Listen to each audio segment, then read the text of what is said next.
Prophet Muhammad, peace be upon him, is also mentioned by name in the Old Testament. It's mentioned in the Song of Solomon, chapter number 5, verse number 16. In Hebrew, I will say, it says, Hikko mamitakim vikullu Muhammadim zaidudi zairai baina Jerusalem.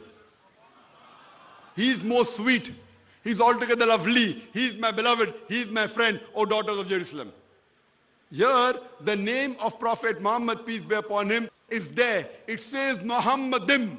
Thank you so much for watching and welcome back. In the last video, I included a clip of the amazing, the wonderful, the one and only Zakir Naik, and there was some content on that clip that I didn't address. It's been addressed numerous times, but I couldn't resist. I just had to add my own input to it. And this is the claim that Zakir Naik advances, that Muhammad is mentioned by name in the Song of Solomon, chapter 5. Let's go ahead and watch Zakir Naik doing what hopefully only Zakir Naik does. Song of Solomon, chapter number 5, verse number 16. I'm quoting in Hebrew. Hikko mamitakim vikulli Muhammadim zaidudi wa zairai baina Jerusalem. Okay, Zakir Naik says he's quoting in Hebrew. Is he really? Let's listen to his quote.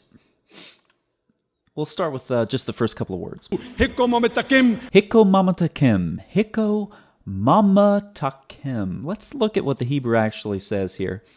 All right, so this is the word. It's mamtakim. Okay, that's what the word is. He's saying mamatakim. Now, why does this matter? Well, it matters because it illustrates that he doesn't know the very basics of Hebrew syllabification pronunciation. Okay, this is a shawa or shava. It's a half vowel. It's a vowel in Hebrew that has no vowel class or no vowel type. Okay, there's really nothing analogous to it in English, so it is what it is. Now, the shawa can be vocal or silent. It's silent if it's preceded by a short vowel, and here we have a short vowel. This horizontal stroke here is called a pathic. It's a short A-class vowel that immediately precedes the shawa, which means the shawa is silent. So it's not mamatakim, it's mamtakim. That's why when you look at the transliteration over here, it's one syllable, mam, not mama. Okay, so for someone who knows Hebrew and listens to Zakir Naik, it's like, I don't know what you're quoting, but it illustrates that he doesn't even know the basics of Hebrew syllabification pronunciation. But it doesn't stop there. Let's go a little bit further. All right, so there you heard it. Let me play that again. Did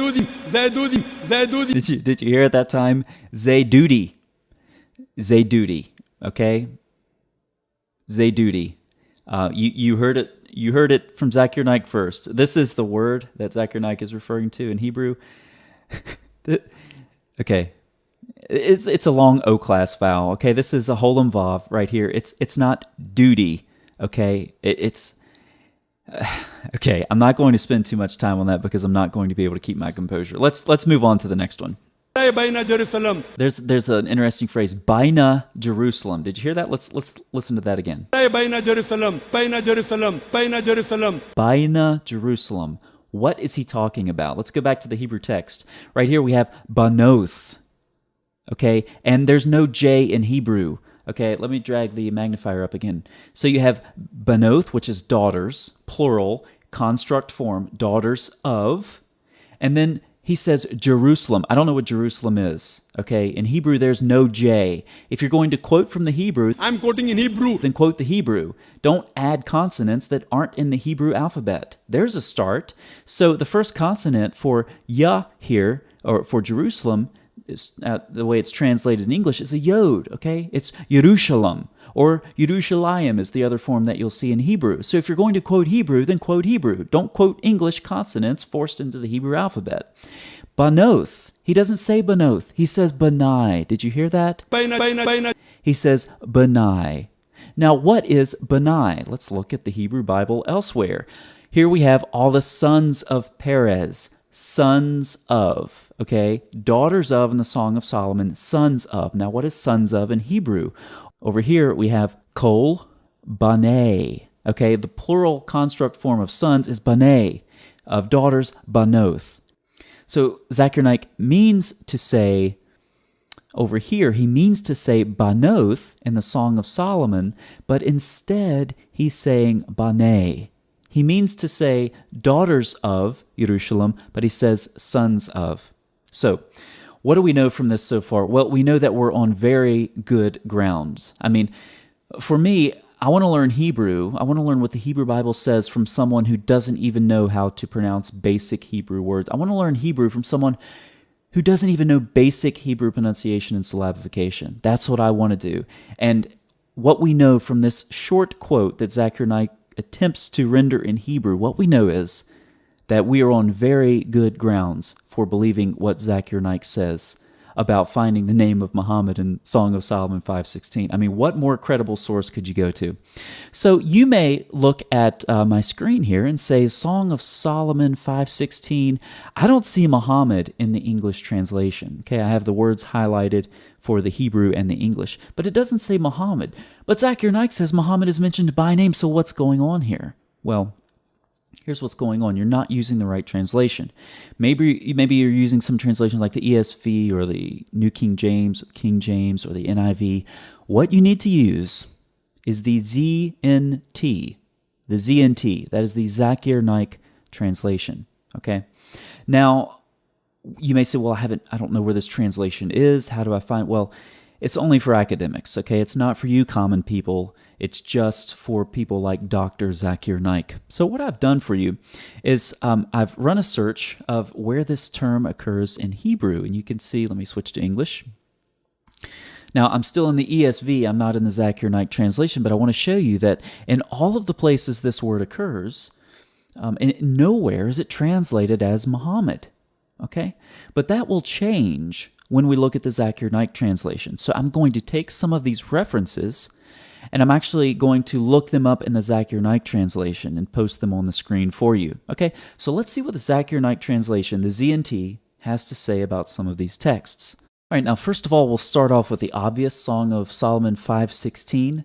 And you can see the quality of the scribal corrections here is just astounding. I mean, you can see why this is the academic-only version of the Zakir Naik translation.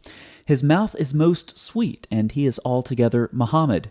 This is my beloved, and this is my friend, O sons of Jerusalem. Now, again, the text actually reads daughters of Jerusalem, but Zakir Naik says sons of Jerusalem. So, once again, we have the ZNT here is just coming through in all of its glory. I'm quoting in Hebrew. You remember I did a search earlier to see where else this word occurs that Zakir Naik claims is the name of Muhammad, and I pulled a couple of those texts out, and I do have to say the Zakir Naik translation is at least consistent. It is consistent. So here are a couple of those references. 2 Chronicles 36, and they burned the house of God and broke down the wall of Jerusalem and burned all its palaces with fire and destroyed all its Muhammad vessels. Okay, from Isaiah, our holy and beautiful house where our fathers praised you has been burned by fire, and all our Muhammad places have become ruins. And then, of course, from Lamentations 2, and he has killed all who were Muhammad in our eyes. Sounds like Muhammad, getting burned and killed. It sounds like a pretty rough day. You almost feel bad for the guy. But this is the, right from the Zakir Naik translation. So we can see that Muhammad is not only in Song of Solomon 5:16, but elsewhere in the Hebrew Bible as well, hidden there in the Hebrew text, being burned and killed and so forth. Have you ever wondered why there are so many ahadith which testify to Muhammad's engraved ring? Have you ever wondered why in the Quran it's said that Solomon was given the power to control the wind? Have you ever wondered why Muhammad thought that some dogs were the shaitan? And after you're finished laughing at the story where a rock runs off with Moses' clothes, have you ever wondered what the source for that story is? Have you ever wondered why the story of Adam and Iblis in the Quran sounds so much like pre-existing legend? We'll be looking at possible answers to these questions and more as we continue a source-critical journey into the primary texts of Islam and the connections between them, and tales of mysticism, memoirs of magic, and the folklore of antiquity. I hope you'll join us on my channel for what will no doubt continue to be a fascinating journey through the tales of the ancients.